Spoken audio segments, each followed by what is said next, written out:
Next up is applications using trigonometric equations. So example 1, the vertical distance h in meters of a certain seat on a Ferris wheel is modeled by the following function, where t is the time in seconds since the ride started. First off, let's sketch the graph. Find it's easiest to include the axis of the curve first, and then with the axis of the curve, we can locate the max and min values using the amplitude. And with our p-value of 1, we know that our maximum point will be at 1 and 21.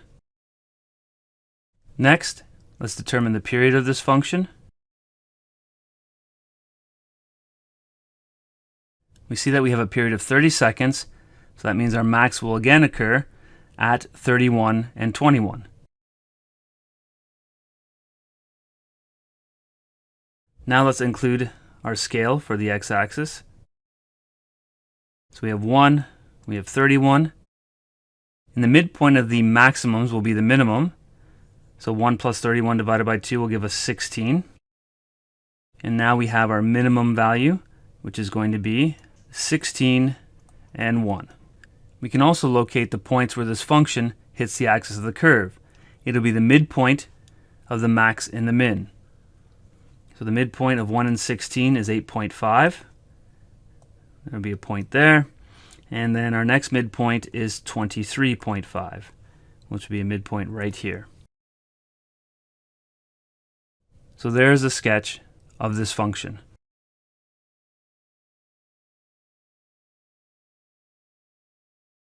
When is the height of the seat 5 meters in the first minute?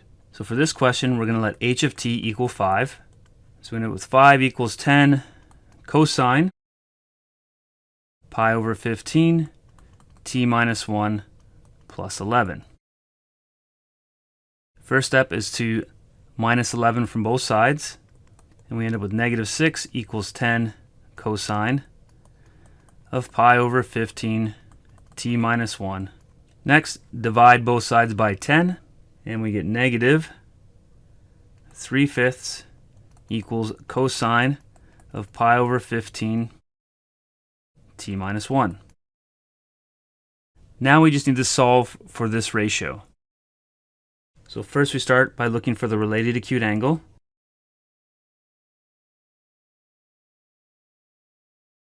Next, we need to determine which quadrants we are in.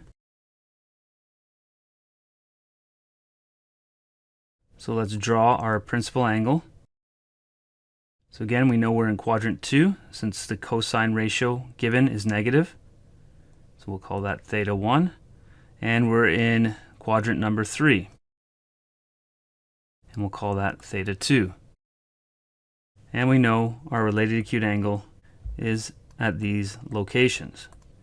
Next up is to solve for these angles. So we have that pi over 15 t minus 1, that's the whole angle theta. In quadrant 2, that's pi minus the cos inverse of 3/5. And the second one is pi over 15 t minus 1, which is equal to pi plus the cosine inverse of 3 over 5.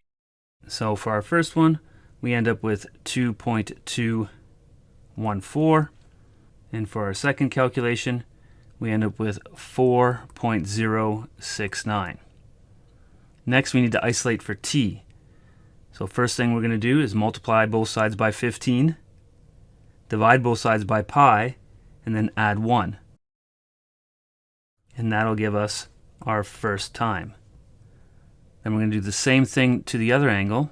We're going to multiply by 15, divide by pi, and add 1. So we end up with our first time to be approximately 11.57 seconds, and our second time to be approximately 20.43 seconds.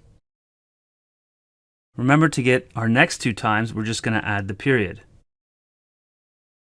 And we know that the period of this function is equal to 30 seconds.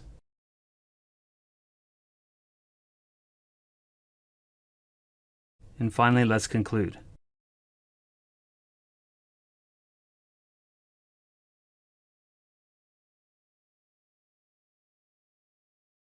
So we see that the seat is at a height of 5 meters at approximately 11.6, 20.4, 41.6, and 50.4 seconds.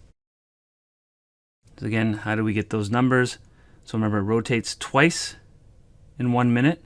So it reaches 5 meters once here, once there, and then it comes back, hits it again here, and then back around, hits it again here. So remember, it's doing 2 full cycles and should hit that height 4 different times. When does the seat reach the minimum and maximum heights in the first minute? So if we go back to our diagram above, and if we were to continue that diagram, we know that the next time it reaches max is at 61 seconds. So let's continue this diagram, 1, 2. And over here would be our min, be 30 seconds later, so that'd be 46 and 1. So when does it reach its max and min heights in 1 minute? Well, there they are right there. There's 4 different locations. 2 max at 1 and 31, and 2 mins at 16 and 46.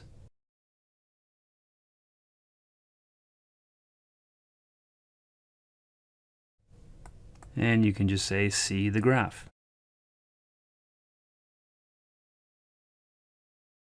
All right, let's go through one more problem.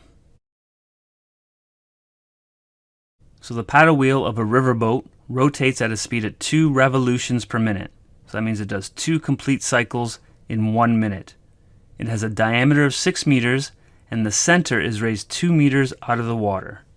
All right, so let's sketch this scenario. So I like to start with the axis of the curve, and in this question it says the center is raised 2 meters out of the water. So if we assume the water is at a height of 0, then our center will be 2 units above 0. So therefore, the axis of our curve is y equals 2.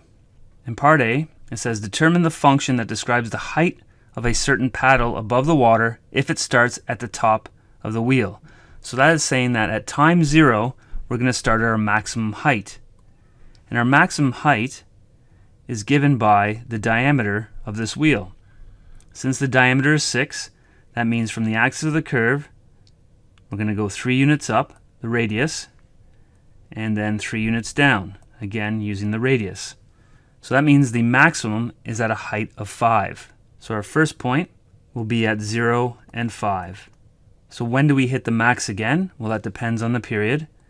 And this question says that the wheel spins at 2 revolutions per minute, which tells us there's 1 revolution every 30 seconds. So that means we hit the max again at 30 and 5. Next up is the min. The min is located in between the 2 maximums, so that's going to occur at 15, and the minimum value will be at -1, 2 minus 3. And then we have the points where it hits the axis of the curve, which would be here and here. Notice they're all equally spaced out. So if I want the middle of 0 and 15, this time would be at 7.5, and this time would be 22.5. So let's connect our points. And then again, if we wanted to do a second cycle, we can connect by counting by 2s on my graph.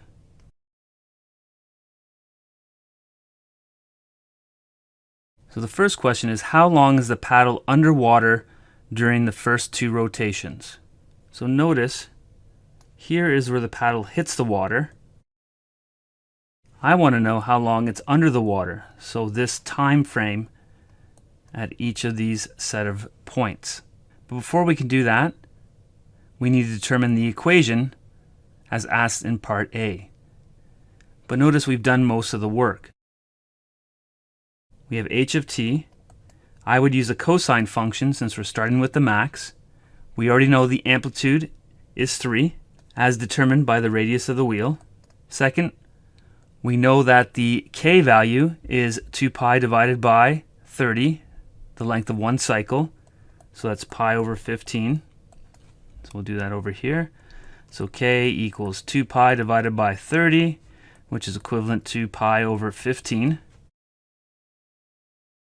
Then we're going to multiply by time. We have no phase shift since we're starting right on the y-axis with the maximum.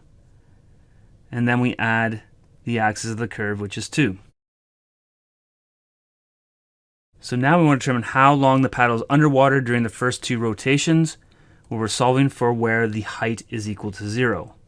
So we're going to let h of t equal 0. Again, we need to isolate for the ratio.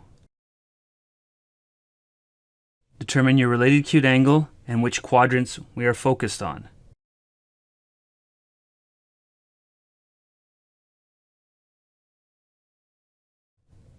So let's draw our first 2 principal angles. So again, we're in quadrants 2 and quadrants 3. There is the rotation theta 1. There is the rotation theta 2. And we know that the related acute angle is given above by the cos inverse of 2 over 3. So remember that theta 1 and theta 2 are equal to pi over 15 times t. So for our first angle, we get pi over 15 times t is equal to pi minus the cos inverse of 2 over 3. And pi over 15 times t is equal to pi plus the cos inverse of 2 over 3. So again, our next step is to solve for t. So t is going to equal, we're going to multiply both sides by 15 and then divide them both by pi. And then pi minus the cos inverse of 2/3. Here's our exact solution. And again, for t2, that's going to be 15 divided by pi, and then pi plus the cos inverse of 2/3. Using your calculator, we get that the first time occurs at 10.98 seconds, and we see time 2 is equal to 19.02 seconds. Again, using the period, which we determined was 30 seconds, we can now determine times 3 and 4. So time 3 was 40.98 seconds, and time 4 is equal to 49.02 seconds. Again, going back to the graph, we want to determine the times in which the paddle was underwater. So from there to there, and from there to there. So it looks like time 1 and time 2, and then time 3 and time 4.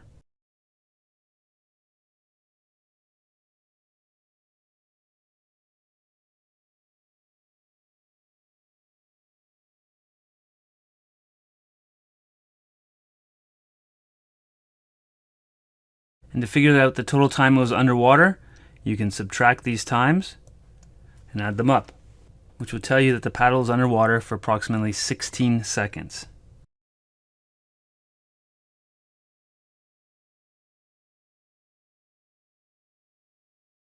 The questions for today are listed on your PDF. Please take the time to go through them and ask for any help.